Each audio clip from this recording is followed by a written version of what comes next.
My name is Karen Rea. I'm the Regional Secretary of Unite the Union for the North East Yorkshire and Humberside. Welcome to Facebook Live. I want to introduce you to our speakers and the people who are to answer the questions this evening. So I'll start with Suzanne Reid. Wave, Suzanne. Suzanne is a senior officer based in Newcastle. Simon Coop is a senior officer based in Humber. Martin Wright is our regional legal officer. I'm just reading your title there, Martin. And Tracy Brabin is a member of Parliament for Batley and Spen. Tracy is also the Labour Party candidate for the West Yorkshire Mayor. Welcome to everybody. So I'll go straight into questions. If anybody wants any comments, you can go into Facebook Live, either put comments in there or ask further questions, but I'll just move straight on. So first question, what campaigns are there which we can support in order to protect jobs?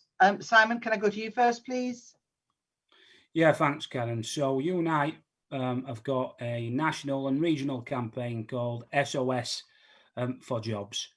And as we know through this pandemic, our country is facing a major influx of redundancies. And the current furlough scheme nationally, we have 2.5 million people still on furlough. We, as a trade union, have to make sure that the government invest properly to protect, support and create jobs moving forward from this situation. And our SOS for Jobs campaign is pushing for that investment. We're working with local MPs, local politicians to sign our pledge, and also senior activists and all activists who Unite the Union to sign our pledge as well and put it on social media, which we're going to do. We also had a meeting last week to discuss this campaign. And the main things that come from this, what we need to get the government to move forward on is we need a proper procurement policy so that all companies and businesses use products made in the UK to protect and create jobs moving forward. We also need a system and a scheme that if we face crisis again, that the worker does not have to pay for a pandemic or a crisis, that the government is there to support them and make sure that jobs are not taken to a cliff edge and lost all at once. So, say it again and I'll keep it brief. Please support our SOS for Jobs campaign. You will be seeing it a lot on social media from our regional platform. And thanks again. Cheers. Thanks very much, Simon. Does any of the other panel members want to come in on that? Anybody? No? Suzanne, I thought you were going to say something then? No? I was contemplating, but I am quite conscious of time, given obviously the technical difficulties that were faced. Just that, people talk about it time and time again, don't they? About, in Germany, you wouldn't see a German train being built outside of Germany. You wouldn't see a French train being built outside of France. So why our government seem to be handing these contracts for our MOD work, for our transport, why do they keep handing those contracts out to other countries to be able to build? We need those quality jobs within the UK for our members, our people who work and live in this country. And I personally see it as an absolute betrayal of the government that we have, that they outsource these continuous jobs that no other European country do. Thank you, Suzanne. The jobs is to back that and get the procurement here. Yeah, and I think it's about public procurement as well within our public services. I think it's about £78 billion that is spent on public procurement. That needs to be looked at as well. Okay, let's move on to our second question.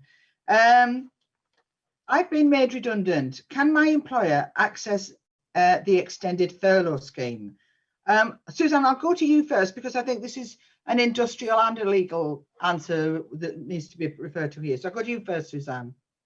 Thanks for that, Karen. The government have made an absolute dog's dinner of reintroducing the furlough scheme. Whilst we'll welcome it, of course, without a doubt, it was done last minute.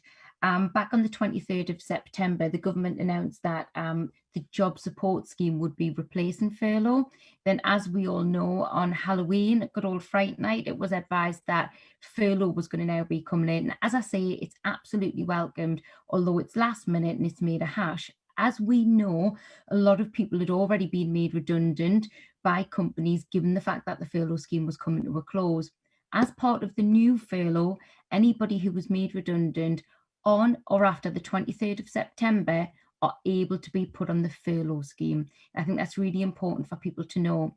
Previously, between July and September, or July and October, I should say, sorry, if you hadn't been previously furloughed prior to July, you couldn't access furlough, whereas now you can. And I think that's something we're getting a lot of calls in about. People are saying, I've never been furloughed before, so does that mean that the company can't now access the scheme?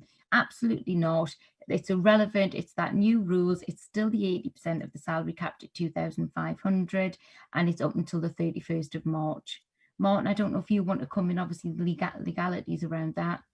Yeah, thanks, Suzanne. I think there's a couple of points to add just in relation to the scheme. Whilst you're saying that it came in quite late, it's absolutely the case that it came in quite late, and I think it even caught the Treasury on the hop, because the piece of legislation that sits behind the coronavirus job retention scheme, which is called a Treasury direction, actually was only published on Friday the 13th of November.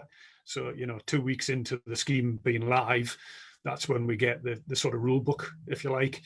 And I think, one of the key points I think members need to be aware of, and anybody watching needs to be aware of, is the fact that, the scheme rules are quite stringent in terms of their obligations on employers, but they don't actually give individual employees any rights that they can directly enforce. So what the scheme sets out in terms of the 80% are the limits that employers who choose to avail themselves of the scheme, the limits that are imposed on their bids for support.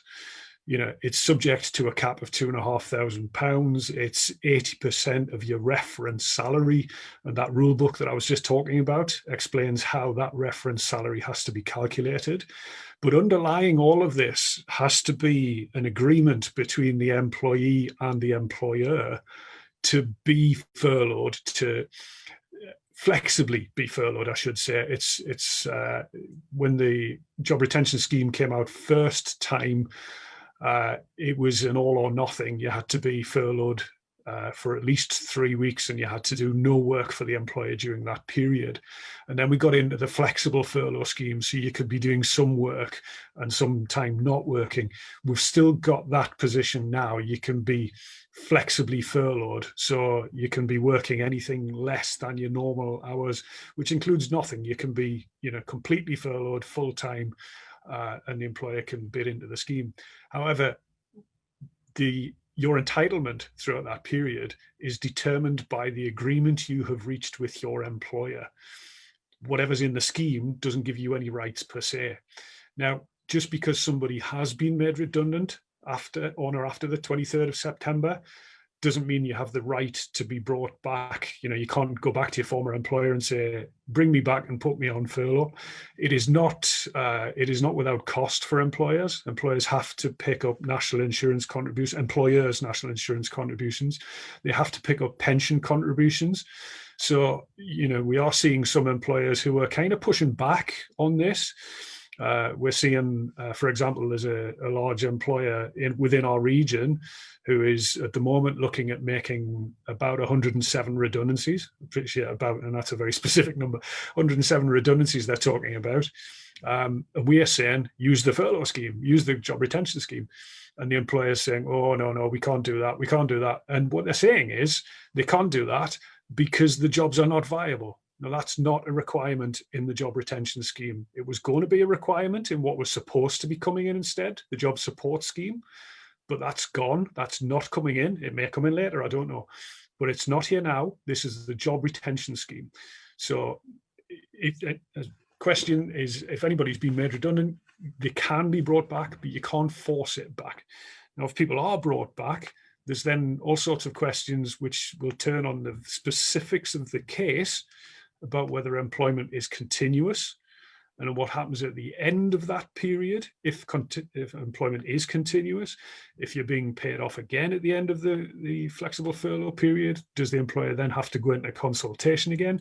Look, the answer is maybe, because it very much depends upon the facts of the case. And look, what I would say to people is get in touch with your reps, get in touch with your regional officer, get clarity about your position. Thank you, Martin. Simon, Tracy, did you want to add anything into that?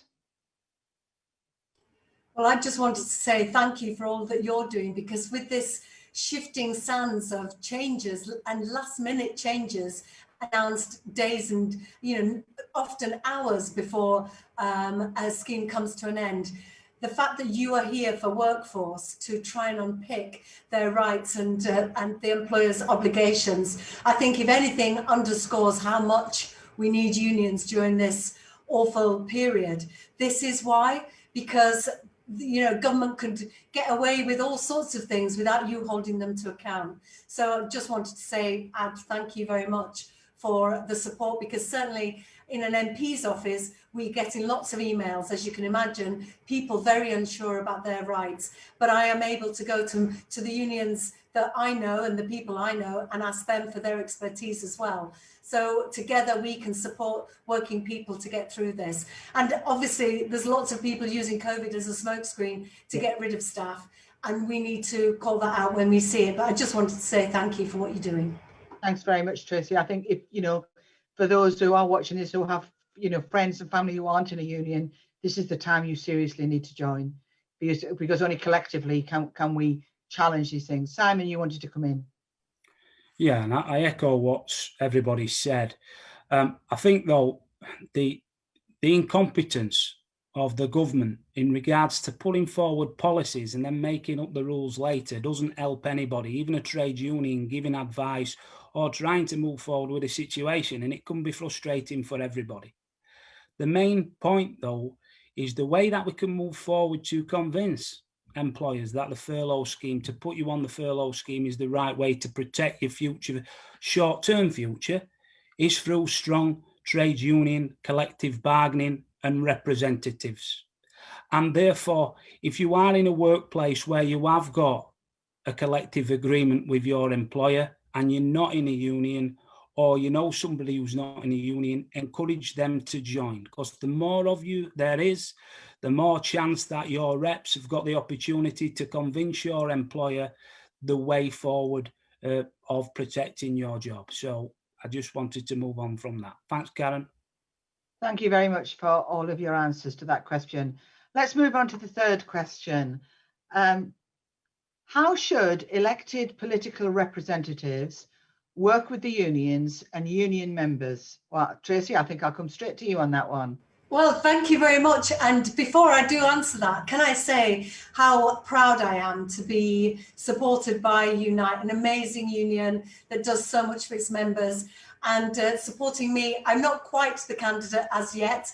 I'm up for selection. There's 3 of us in the shortlist, and the ballot closes on the 11th of December. So hopefully I want to be mayor. So I'm hoping with Unite's backing and obviously other unions like GMB, ASLEF and others, CWU, etc., that we will get over the line. So how do we work together? Political representatives like myself, MPs, and the trade union movement. Well, honestly, it's got to be hand in hand, surely. Just a little bit of background about myself that might put it all into context. Growing up on a councillor's stay in Batley, free school meal kid, being able to get on in life because of free education, free libraries, being able to have social housing, and then later in life go on social security. You know, those were Labour government policies that supported me getting on. But I then went on for 3 decades into what is a very precarious industry, particularly for a working class woman with no contacts. And I found strength and solidarity in the trade union movement, so much so that I became an equity DEP, which is a rep you train to support other actors, and so taking on management when it comes to pay and conditions, so holiday pay when the management says, oh, we didn't make enough at the box office, but you know, standing your ground. Then later in life, when I became a writer, standing up for writers. So on Hollyoaks, I don't know if anybody's a fan of Hollyoaks, there's 30 writers on the team. They had no workplace pension, and it was just myself against the management. And I managed to get pensions for the writers. But, you know, this is, I'm informed absolutely by those Labour values that have led me to the trade union movement. So whether organising for the miners or, like I say, campaigning. Becoming an MP it's 4 years ago now.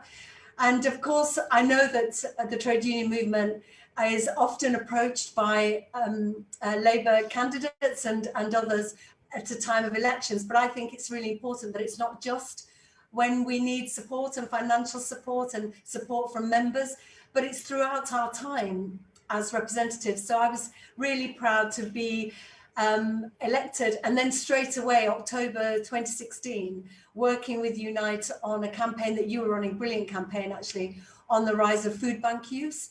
Then I went on to the Women and Equalities Select Committee, and I was able to work with your Equalities officer to listen to them about what their members were saying, what I could feed in to policy, and, you know, to bring people to give evidence to the Select Committee. So it's absolutely a friendship. We have all got the same goal in mind, to support working people, and obviously to support people out of work to get back into work.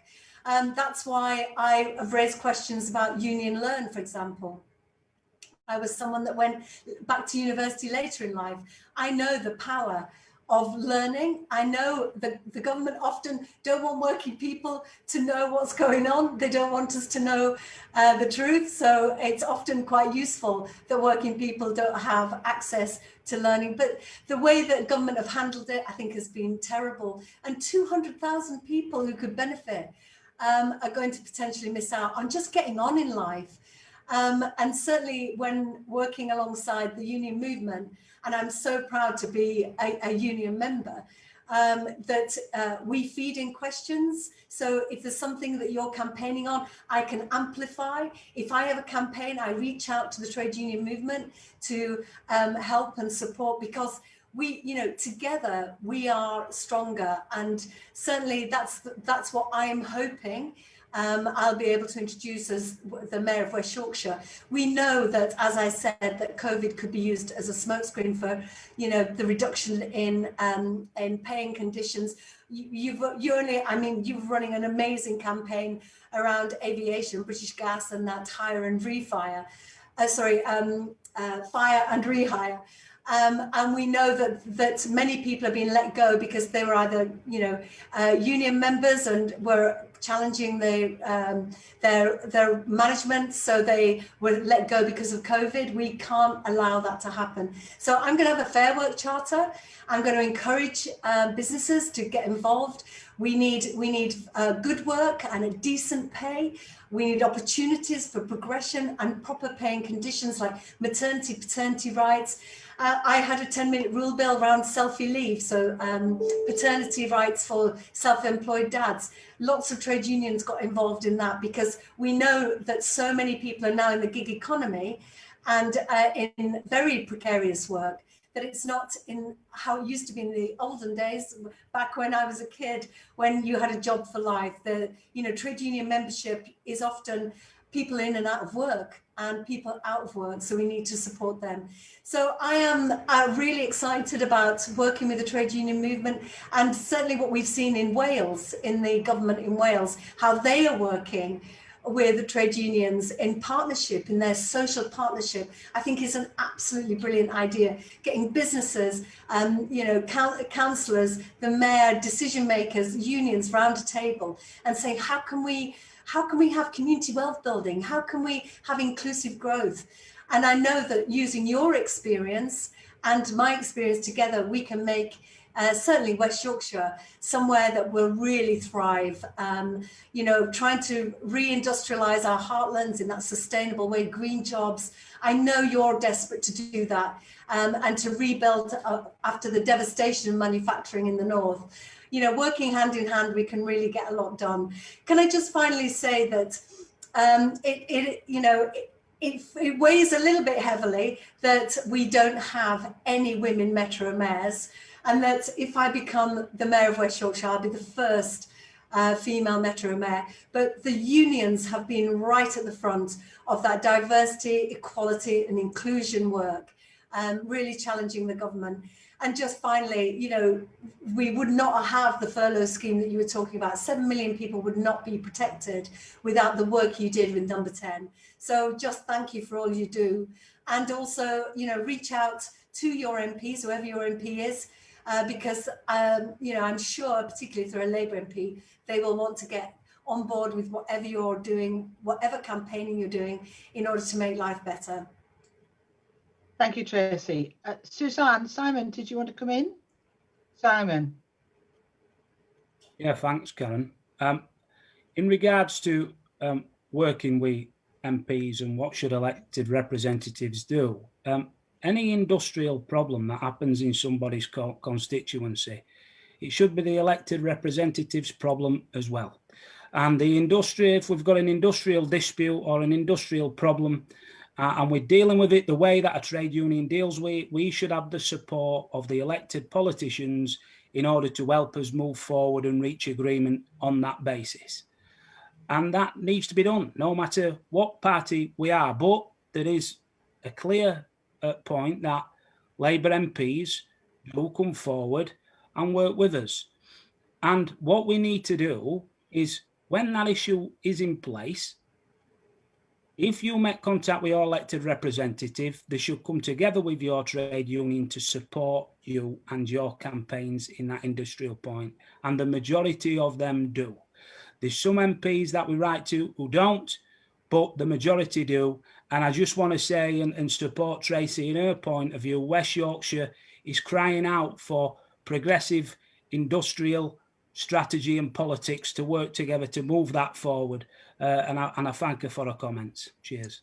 Thank you, Simon. If I could just add to that, that certainly being on the picket line with Unite members outside Westex in Cleckheaton, it is a leveller. It makes you really see through the smoke and mirrors that sometimes happens when you go on industrial visits, when you're the MP. You don't always get a chance to speak to the union reps, and you get a version of what's going on in the industry, in the business.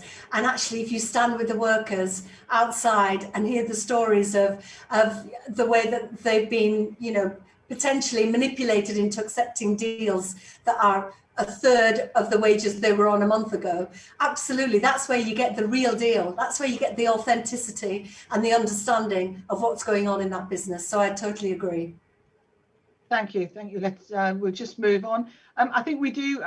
I will mention that we've got industrial action at Octare at the moment, and I believe the local MP is visiting the picket lines in the morning. So that's Richard Bergen. So, you know, I think it is really important that our members see local MPs, local politicians supporting them, behind them. And when we have campaigns, you know, we've got an ongoing campaign against universal credit. You know, we expect our MPs to be supporting us on those. Yeah. Okay, let's move on to right. Question 4. With the prospect of a no-deal Brexit looming over the economy, what can we do to ensure that we are as best prepared as possible? Simon, let's come to you first.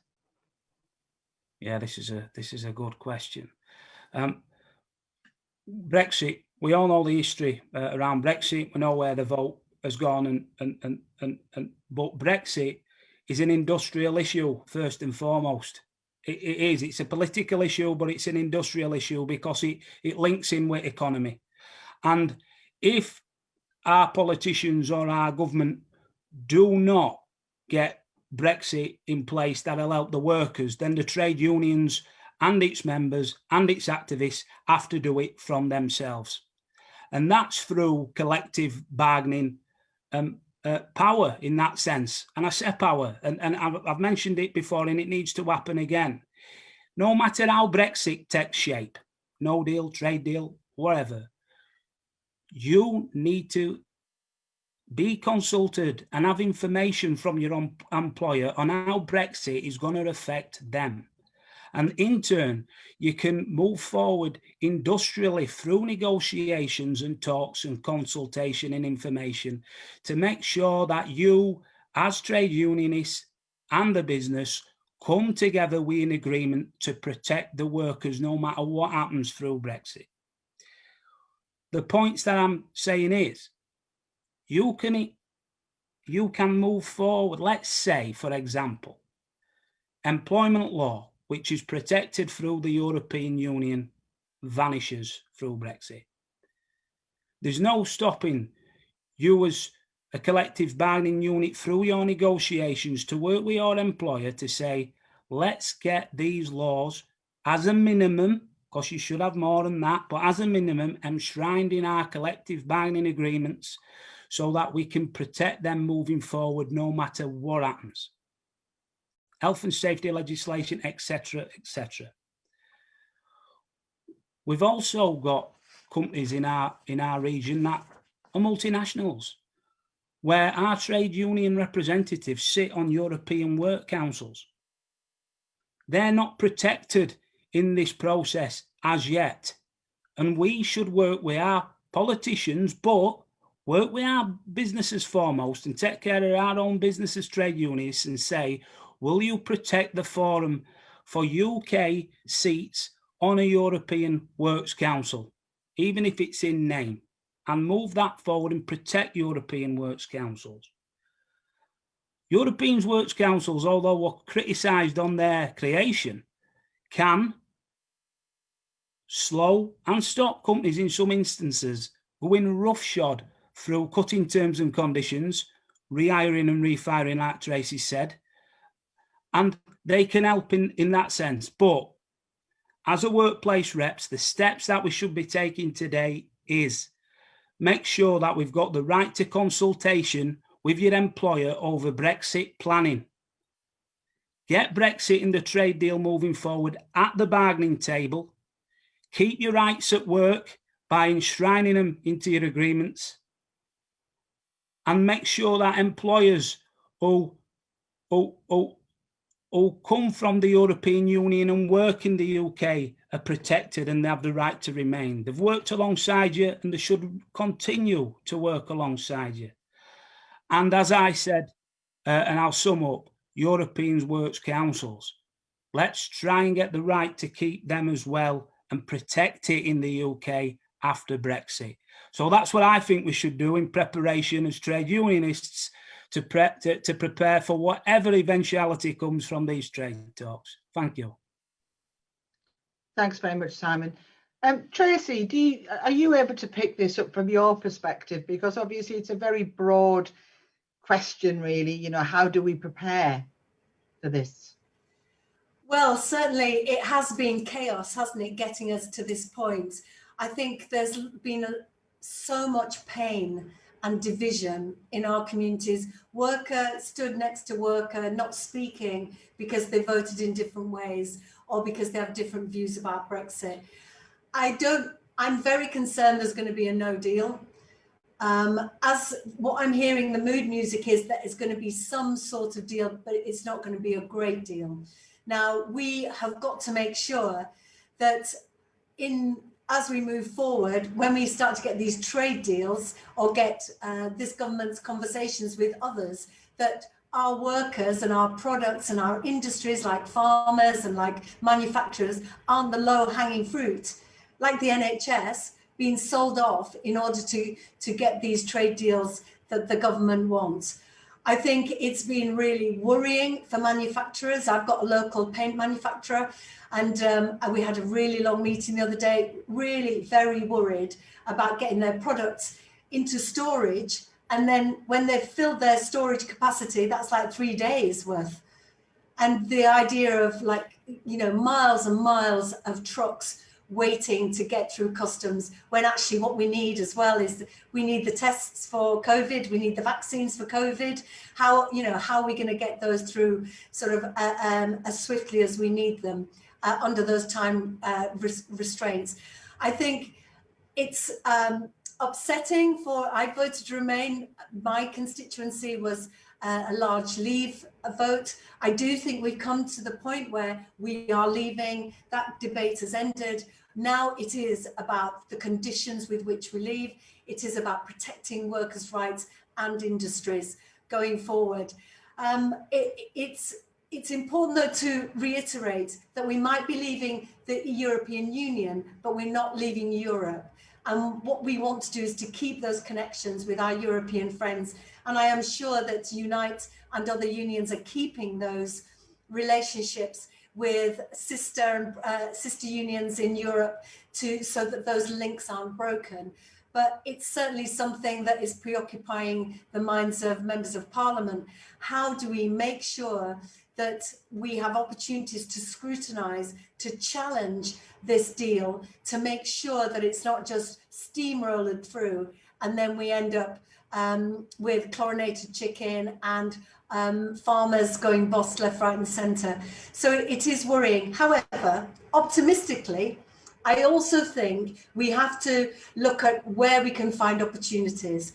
And certainly, if I become mayor, I will be looking internationally to say we need the vision, we need to be self-sustaining. We shouldn't have to beg the government for money all the time if we're going to be efficient and world-beating as an area, as a region. And we can do that with the green economy, as we've discussed before, whether that's nitrogen replacing gas, or whether that's heat pumps, or whether that's batteries for buses made in West Yorkshire by Unite members.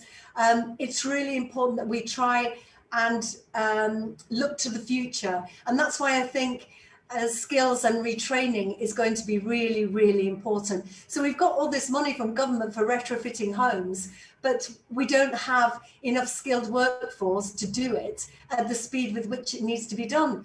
So let's look at that. Let's kickstart that and make sure that people are ready for the new industries coming down the track, because certainly we can't just roll over and allow a no-deal Brexit to decimate our industries. We must fight back.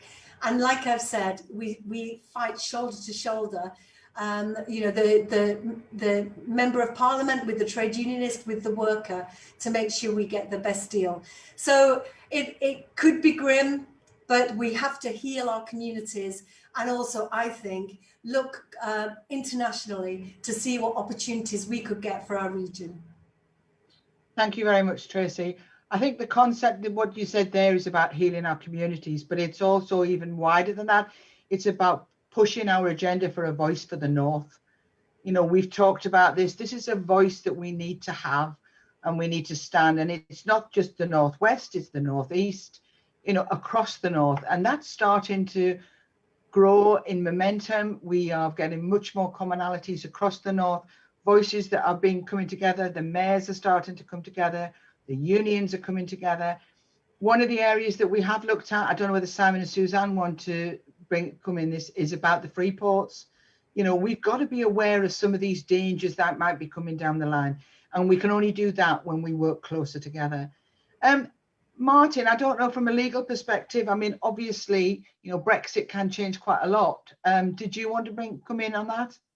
I think, I'm quite happy to share my own views on Brexit. And I was very concerned during the referendum that leaving the European Union might kind of sever the ties that we have to the European legislation and the decisions of the Court of Justice of the European Union.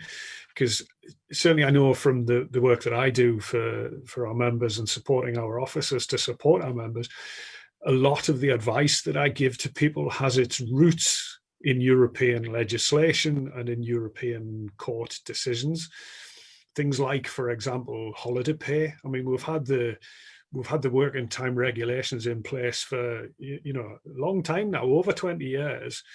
And really, just in the last couple of years, there's been a flurry of activity around holiday pay, and the idea that even 20 years after the legislation was brought in, we're still getting clarification of what people's rights are under this, just demonstrates the importance of judge-made law. Judge-made law is a phrase that is often touted in a sort of negative context, but in reality, it's not a negative context. It's about judges clarifying what the law actually is.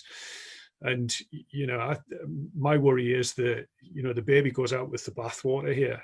And I think we've got, like Simon says, we've got to try and protect people's rights. Collective bargaining is probably the best way to do it. A lot of that legislation, a lot of those decisions from the Court of Justice are about minimum standards. You know, the European Union doesn't just come in and say this is what it has to be. The decisions are, it has to be no worse than this. And that's my concern. Thank you very much, Martin. I'll move on. As I say, I'm conscious we've got other questions to come. Since working from home, I found that my workload has increased and I'm working significantly more hours than I'm contracted to do. What do you suggest? Actually, Martin, I'll go back to you on that one and then I'll come to Suzanne, I think. So you're up again, Martin. Yeah, thanks, Karen. I think, the starting point is here, significantly more hours than I'm contracted to do. I would want to see what the contract actually says, because often contracts stipulate entitlement to overtime, or it may be that there is a notional 34-hour week, for example, as we know in some contracts that are fairly close to our hearts. And in reality, the job requires you to work the hours necessary in order to get through the job, I suppose. But the starting point is, just because you're working from home and you can fall out of bed and land at your desk in your spare bedroom, and your commute is now 2 minutes rather than 2 hours, it doesn't mean that all of that time that you spend traveling to work doesn't mean it's all available to be worked. I mean, in reality, that is probably what you're doing, but your employer still has a duty to look after your health and safety. Just because you're not in the workplace doesn't mean that you can just be expected to work all the hours that God sends.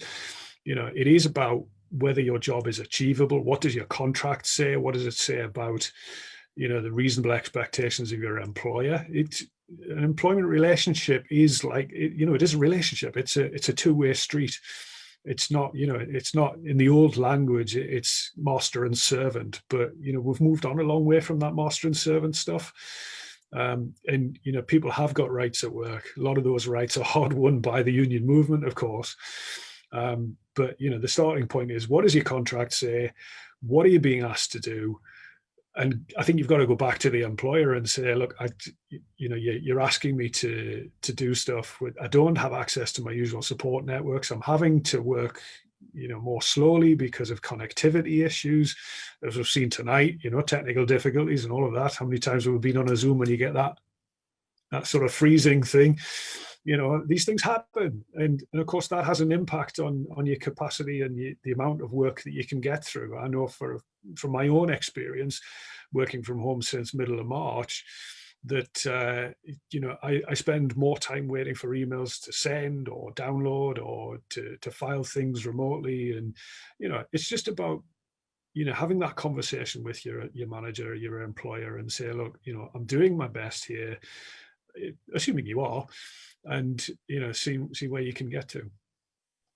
Thank you, Martin.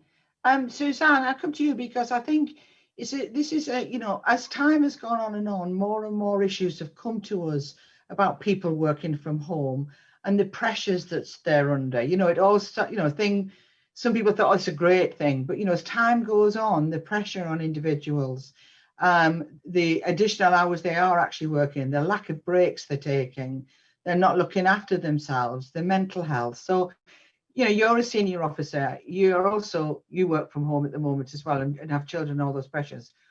How would you answer this question? I think, and I'm really glad you've come to me, Karen, thank you for that. I think you're right in what you've said. The novelty's kind of worn off for people. The key for me that people need to remember is, whilst you might be sitting in your spare room, if you've got that luxury, which not a lot of people have, some people are sitting at the dining room table, some people are sitting in the sitting rooms, and on an evening when they're trying to relax, they've got the computer looming over them. How can you possibly switch off from work when you're doing that? But I think what people need to remember is they've still got their Unite reps available to them. They may be at home in isolation physically, but they can still pick up the phone, they can still email the Unite reps. We have got a model agreement out there around working from home and different steps that employers need to put in place, because unfortunately the work-life balance is absolutely shocking at the minute. people, for whatever reason, whether it's their employers are putting more pressure on them to do more work because a number of the colleagues might be furloughed and there's still little bits of work to do. We are hearing a lot of that. Or people might just internally feel that they've got to put more pressure on them. But the work-life balance is just not happening in a good way whatsoever. And I think what we're finding from our members is that because people are in isolation, like you said, Karen, people's mental health's really suffering, and people's confidence in their own role that they do at work, that's suffering as well. And we've spoke to quite a few reps and members of recent, and what they're saying to us is that they're working excessive hours because they don't feel like they're doing enough. You know, like Martin, you described about computer problems. If you have that in the office, you kind of justify it because you're in the office. If you have it at home, we're finding that people are going into major meltdowns about it. You know, we need to make sure that we have that communication through the rep space. Our reps will continue to negotiate with management. They will continue to fight for our members. And I think that that's really key. We've got to stay connected. We can't isolate ourselves away. I am conscious of time because of the glitch we had, but what I do want to touch upon is the negative impact on equality that working from home's happening. People who are in domestic abuse situations, we know already there's been an absolutely huge increase. People are at their most vulnerable. They're trapped in households and they are being, whether that's physically abused, psychologically abused, sexually abused. It is happening and people need that help. People went to a workplace as a get out, a get away from their abusers, and they're now stuck with them 24/7. We tend to find that as Unite reps are the first and foremost people to be able to pick up on domestic violence because they see the signs within the workplace. It might be the fact that they've been off on the sick quite a bit, or the capability within the work and management are bringing in, and they're going to their rep for representation and support. And our reps do so much more than just that industrial representation. The signposting them to charities who can support, to their GPs who can support. Whilst people are stuck at home, they're not getting any of that. Interestingly, just this weekend, I also read a report that's just been put together with, again, people working from home. And it's really worrying for moving forward for equality and diversity. And what's being said is, well, we're working at home and we're working in silo, we're working in very small, limited communities.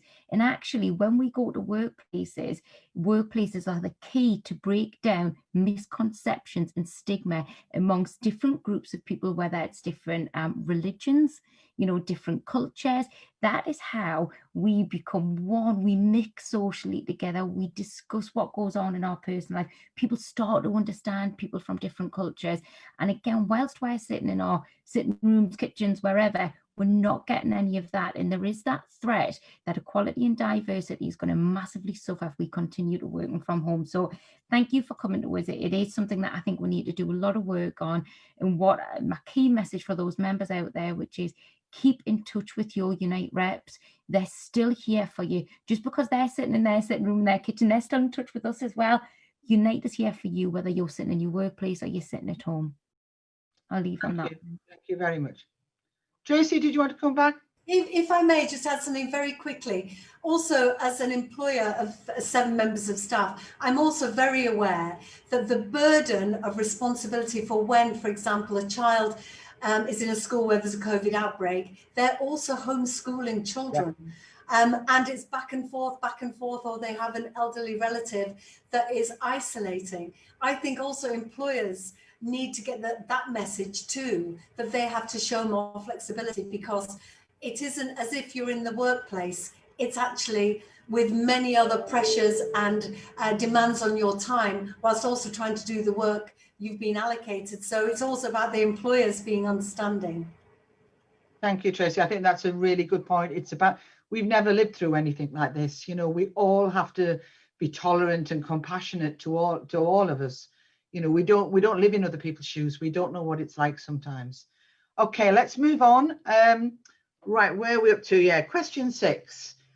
What should the government be doing to stop companies using the pandemic as an excuse to push through changes to terms and conditions, or lowering wages through practices like fire and rehire, which I think 2 of you have already mentioned? So, Martin, I'll go to you on this one first. Yeah, thanks, Karen. So rather than saying what government should do, because I have my own thoughts about what government should be doing on this, what I thought might be helpful to do is just to set out kind of what the law says about changes to terms and conditions, because there's a sort of popular myth put out by employers and maybe employers' organisations that all they need to do is give 90 days notice and then they can change your contract. You can't. The employer can't unilaterally change the contract unless the contract gives them permission to do so. So there may be a unilateral variation clause in the contract, but in my experience, they're pretty rare. And, even if there is, then that unilateral variation clause is subject to the employer behaving reasonably.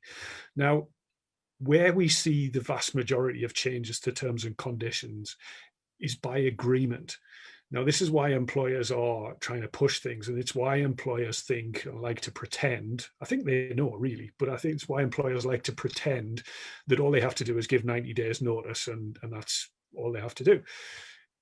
If at the end of that 90 days, the employee goes, oh, well, I don't like this, but I'm going to just, I've no choice, I'm just going to accept it, then that's an agreement. That's a variation by agreement. Now, unless the law says you can't do something, in other words, a contract term is illegal, then between the parties to the contract, you can agree whatever variation you like. So for an employer who wants to persuade their workforce to agree something which is going to be detrimental to the workforce, it's either through a series of kind of, attrition of meetings. You have meetings, you have discussions, you have working parties, you have talking shops, you have, FAQ documents, all of that stuff. And at the end of the day, you eventually persuade your employees to agree. Then, you've done it. Job done. Fantastic. If you can't get them to agree, then all you're left with as an employer is dismissal.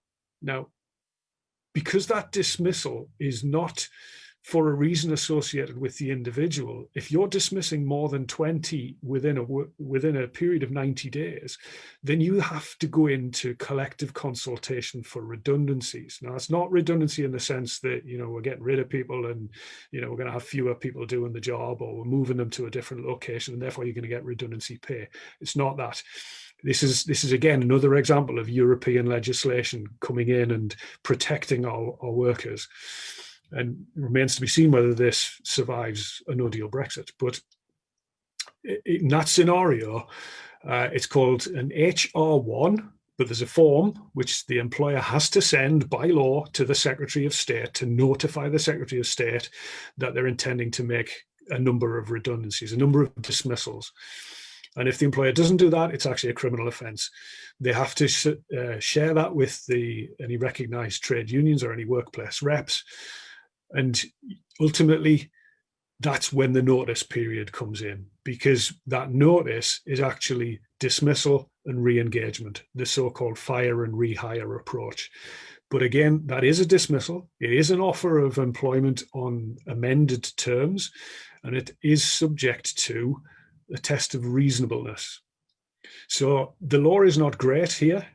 There's a number of steps an employer can go through, but the important thing to take away from this is that the employer doesn't have the right just to change your terms and conditions. Oh, sorry, I'm muted. Should be used to this by now. Thank you, Martin. Over to Tracy. Did you want to pick, because you mentioned this before? Yeah, and I do think it's something we're going to see more of, but I think it's really bad for our economy. It really does punish good employers as well. And it is interesting that it's, as I said, British Gas, British Airways, but it's not very British. It doesn't conform with our values about working people. It sets us back, like you were saying, Martin, into the past, where the employer could crush the employee. This isn't how we should be working in 21st century. And I think there is the call for it to be outlawed, and I would definitely be behind that call, because the worker does not benefit. Fire and rehire is not for the workers benefit. It's not for better pay and conditions. It's always to trim back on their, on their pay or their hourly rate or whatever. And certainly, as politicians, we've been able to, locally, there was an issue at Mid Yorkshire Trust when they wanted to do that with some of the catering staff, and we were able to stand firm and say we wouldn't accept it. So I think there are pockets where you can stand together to make sure it doesn't happen. But really, I just think fundamentally, it feels grubby and immoral. And, I'm behind you all the way, protecting your workers against this practice. I mean, it is quite insidious, isn't it? And it's usually additional money going to shareholders, out of the pockets of working people. That's how bad it is. Working people who are hit. It's never the shareholders, of course, yeah. Simon, did you want to come in quickly? Yeah, just very quickly. I think when what should be legislation, if that companies are having to go through this process, should be legislation that all figures should be transparent in regards to the situation. If you're going through these negotiations and the company is saying we need to do it for these reasons, and them reasons are clearly shown, then you can work together in order to reach an agreement. If a company, though, however, still making millions and millions of pounds of profit and are using this, like to say, to make it more lean to line the pockets of shareholders, then that information should be put to light, and if that's the case, it should be made illegal to do it. I think we're all in agreement with that. Right, I've got two more questions, and we've got just under 10 minutes, so let's move on. The pandemic has caused disruption to all parts of the economy. One area is public transport. What needs to be done to protect this vital public service for the future? Simon. Yeah, and this public transport touches our train drivers, our bus drivers, everybody who works in public transport, even private hire vehicles, our cab drivers who we represent, and anybody who I've missed, I'm sorry, but I mean you as well. And thanks for transporting our people through this pandemic and putting your lives at risk. Public transport workers have put their lives at risk, and unfortunately we've had people who've not got through the pandemic and sadly have left us. And these are the sacrifices that workers are making to make sure the economy ticks on and moves on. In regards to the job protection, health and safety is still paramount and should be paramount before pandemic, during pandemic, and after pandemic. And the pressure now that when we emerge from this, especially after winter, pressure should not be put on until it's safe to do so, that buses and taxis and trains become full and that health and safety is not as paramount as it should be. And therefore, I want companies, I want government, I want local authorities to put investment into public transport so that if we need 2 buses on one route or more routes, to make sure that we're safe, to make sure that our drivers are safe, and also the customers and the commuters are safe, then so be it. And the cost should not be an excuse on this basis. Money has come from all parts of the economy to protect all sorts of areas. Public transport should not be left out. And if we need more buses on more routes to make sure that we've got a proper system and we can get people to work in a safe way, then so be it. Thank you, Simon. I think transport is certainly, for us in the north, it is a massive area of concern. Tracy, obviously, I'll come to Suzanne in a second. This is the last question we've got, so we're okay with time. Tracy, I probably want to come to you because obviously transport is in the brief for the West Yorkshire Mayor. Would be interested in your take on that question. Yeah, well, it's an amazing opportunity to have an integrated transport system. I mean, I don't know about you, but I'm hugely frustrated with the fact that our buses don't work, they don't connect to our railway stations. We just can't get about.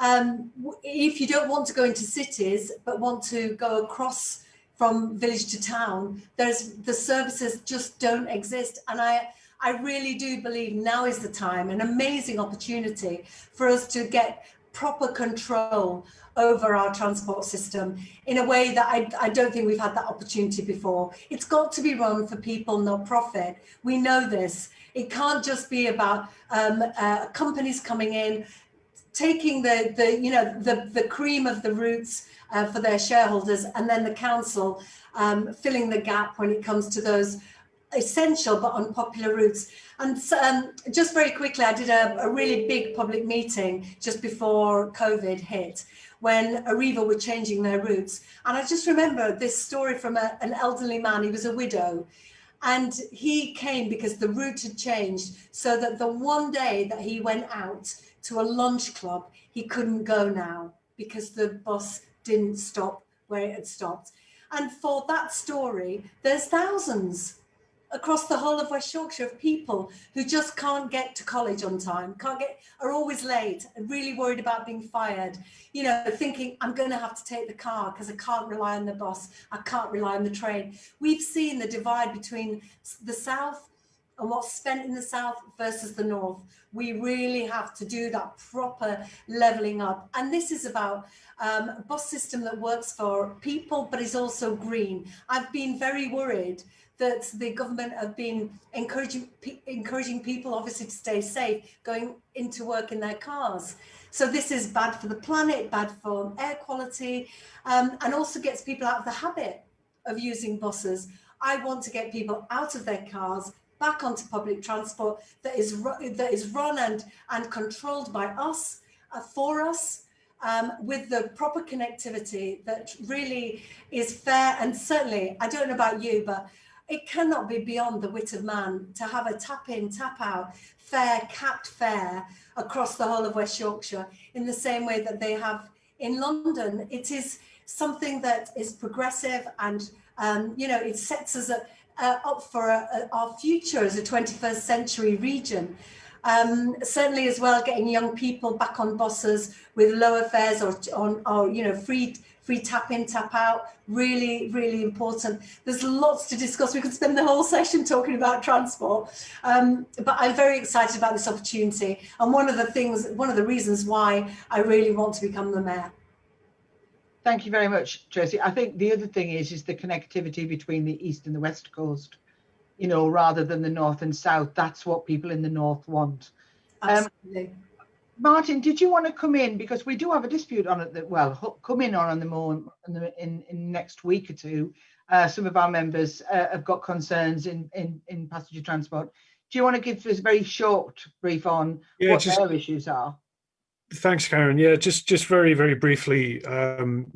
You're right that we are in the stages of holding a ballot of our members in one particular company. I won't name the company. If you want to know, go and have a look at our website. There's a press release there.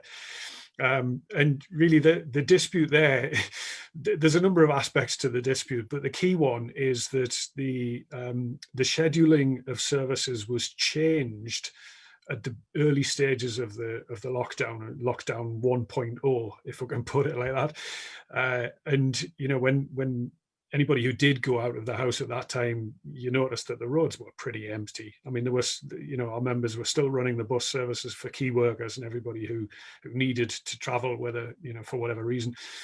But since then, of course, the levels of traffic on the road have got back in many places back to normal levels, particularly in some of our larger inner city regions where, buses are trying to get round and through all the traffic and everything. And those scheduling arrangements, the timetables that the buses are intended to run to, have not been changed back to the pre-pandemic levels. As a consequence of that, our members are getting grief, if I can put it like that, from the management, from the supervisors in the depot, because the buses are not running on time. And why would they be if they're being set unrealistic expectations, unachievable objectives? If it used to take 20 minutes to drive a route and it during the pandemic it took 15, then, you know, after pandemic it's going to take 20. Just because it used to take 15, it's not always going to take 15. So that's the core of the dispute there, really. And you know, because of the changes, these sort of whatever he calls unprecedented times, because they had such a very clear impact on our members, the employer needs to recognize that, you know, we're not in lockdown 1.0, we're now in lockdown kind of 2.5, I think, you know, that's kind of how it feels now. And 2.5, I don't know how everybody else feels about lockdown 2.5, but it's very different to 1.0. It feels much less stringent. You know, even the messaging from the Prime Minister first time around was, you must stay at home. It was like kind of doomsday stuff, wasn't it? Whereas now people are out, people are enjoying themselves. It's only because they closed all the pubs and stuff in Newcastle that you know, the people in the city centre realise things aren't normal. So yeah, I think, you know, that's the dispute there, and you know, it needs to be addressed, and hopefully the employer will come back to the table and have discussions with our members, and we can get a resolution of that without impacting on the travelling public. Hopefully. We're just coming to the end of our session. I hope all of the persons that have been listening have enjoyed it and taken something from it. There has been quite a lot of comments, and if you've got questions, please come to us direct. We are sorry for the glitch at the beginning, but we hopefully more questions that come in, we can set up more of these events if you as listeners find them useful. I just want to leave one message, and it's come across here a number of times, is about our key workers. You know, they are suffering and suffering. Our NHS was on its knees before COVID because of 10 years of austerity. So we have to remember all those key workers. It isn't just the NHS. It definitely, our hearts go out to all of those in care homes and everything else. But they're the people that have kept this country going. So thank you to our speakers. Tracy, hopefully we'll see you again shortly. Martin, Simon, Suzanne, and you can't see Ryan, but he said he's very sorry about the technicals. So good evening to everybody, and please be safe.